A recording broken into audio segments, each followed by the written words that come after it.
جب یوسف رضا گیلانی کے شعر نے بے نظیر کو موضوع بدلنے پر مجبور کر دیا۔ غیر ملکی سربراہ کے سامنے پیش کیے گئے شعر کا ترجمہ کس نے کیا؟ گیلانی کیسے اپنے کمالات سے بے نظیر کو حیران کرتے تھے؟ حامد میر کا کالم۔ سینئر صحافی حامد میر نے 29 مارچ 2021 کو روزنامہ جنگ میں شائع ہونے والے اپنے کالم میں سابق وزیر اعظم یوسف رضا گیلانی سے جڑے ماضی کے دلچسپ واقعات بیان کیے ہیں۔ وہ لکھتے ہیں کہ یوسف رضا گیلانی تو بڑے کمال کے آدمی ہیں۔ 1985 میں جنرل ضیاء الحق نے غیر جماعتی انتخابات کے ذریعے پاکستانی سیاست میں کئی بیماریوں کو متعارف کروایا۔ ان غیر جماعتی انتخابات میں یوسف رضا گیلانی رکن قومی اسمبلی اور نواز شریف رکن پنجاب اسمبلی بن گئے۔ بعد ازاں وزیر اعظم محمد خان جنیجو نے یوسف رضا گیلانی کو وفاقی وزیر اور جنرل ضیاء الحق نے نواز شریف کو وزیر اعلیٰ پنجاب بنا دیا۔ جنرل ضیاء کی چھتری تلے بننے والی مسلم لیگ میں ان دونوں کا اپنا اپنا مقام تھا۔ 1988 کے انتخابات سے قبل گیلانی صاحب پیپلز پارٹی میں شامل ہو گئے۔ جب پارٹی ٹکٹوں کا فیصلہ ہو رہا تھا تو پیپلز پارٹی ملتان کے صدر الطاف کھوکر نے یوسف رضا گیلانی کی بجائے ریاض قریشی کو ٹکٹ دینے کی سفارش کی، لیکن فیصلہ گیلانی صاحب کے حق میں ہو گیا۔ الیکشن میں گیلانی صاحب کے مقابلے میں نواز شریف بھی کود پڑے، لیکن ملتان میں انہیں یوسف رضا گیلانی نے شکست سے دوچار کیا۔ مرکز میں محترمہ بے نظیر بھٹو وزیر اعظم بنی تو انہوں نے گیلانی صاحب کو ان کی خواہش پر وہی وزارتیں دیں جو جنرل ضیاء کے دور میں بھی ان کے پاس تھی۔ پنجاب میں نواز شریف دوبارہ وزیر اعلیٰ بن گئے۔ محترمہ بے نظیر بھٹو اور نواز شریف میں شدید محاذ آرائی شروع ہو گئی۔ یہ حقیقت کسی سے ڈھکی چھپی نہیں کہ نواز شریف کو طاقتور اداروں کی حمایت حاصل تھی، لیکن گیلانی صاحب کا کمال دیکھیے کہ وہ مرکز اور پنجاب میں مفاہمت کرانے نواز شریف کے پاس پہنچ گئے۔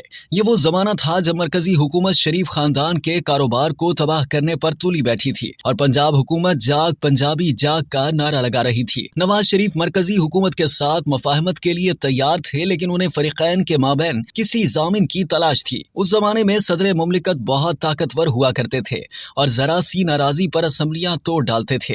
نواز شریف اس وقت کے صدر غلام اسحاق خان کو قابل اعتماد ضامن نہیں سمجھتے تھے، لہٰذا انہوں نے یوسف رضا گیلانی کو اپنا ضامن بنا دیا۔ شرط صرف یہ تھی کہ اگر وزیر اعظم نے دوبارہ پنجاب حکومت کے ساتھ وعدہ خلافی کی تو گیلانی صاحب کو پیپلز پارٹی چھوڑنا ہوگی۔ جب محترمہ بے نظیر بھٹو کو پتہ چلا کہ نواز شریف نے یوسف رضا گیلانی کو اپنا ضامن بنایا ہے تو وہ حیران رہ گئیں۔ گیلانی صاحب جب بھی اپنے کمالات سے انہیں حیران کرتے تو وہ بڑی معصومیت سے پوچھتی کہ یہ کیسے ہوا۔ گیلانی صاحب تفصیل میں جانے کی بجائے انہیں کوئی نہ کوئی شعر سنا دیتے۔ محترمہ یہ سمجھنے لگیں کہ گیلانی صاحب کے پاس نہ صرف کوئی روحانی طاقت ہے بلکہ وہ بہت بڑے شاعر بھی ہیں۔ گیلانی صاحب کا مزید کمال یہ تھا کہ وزیر اعظم اور وزیر اعلیٰ پنجاب کے درمیان ضامن بننے کے بعد بھی دونوں میں معاملات ٹھیک نہ ہوئے۔ نہ گیلانی صاحب نے پیپلز پارٹی چھوڑی، نہ نواز شریف نے طاقتور اداروں کے ساتھ مل کر سازشیں کرنا چھوڑی، اور آخر کار صدر غلام اسحاق خان نے محترمہ بے نظیر بھٹو کی حکومت کو برطرف کر دیا۔ 1990 میں نواز شریف وزیر اعظم بن گئے۔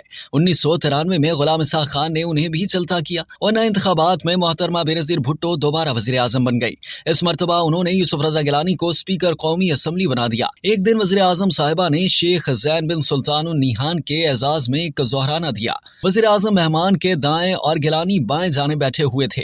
وزیر اعظم نے بڑے فخر سے شیخ زید کو بتایا کہ میرے اسپیکر صاحب کا تعلق ایک بڑے روحانی خانوادے سے ہے اور یہ بہت اچھے شاعر بھی ہیں۔ شیخ زید نے فوراً پوچھا کہ آپ انگریزی میں شاعری کرتے ہیں یا اردو میں؟ گیلانی صاحب نے فٹ سے جواب دیا، میں دونوں زبانوں میں شاعری کرتا ہوں۔ شیخ زید نے پوچھا کہ کیا آپ رومانوی شاعری کرتے ہیں؟ گیلانی صاحب نے فٹ سے ہاں میں جواب دیا۔ شیخ زید نے فرمائش کی کہ اپنا تازہ کلام سنائیے۔ گیلانی صاحب نے کسی شاعر کا یہ شعر سنایا: تجھے چاہا تیری دہلیز پر سجدہ نہ کیا، وہ میرا عشق تھا یہ میری خودداری تھی۔ اب مسئلہ یہ تھا کہ شعر کا ترجمہ کون کرے، تو جناب اس شعر کا ترجمہ آصف علی زرداری نے کیا۔ نہ جانے شیخ صاحب کو کیا سمجھ آئی، انہوں نے فرمایا جناب اسپیکر آپ کی شاعری میں تو بڑا تکبر ہے۔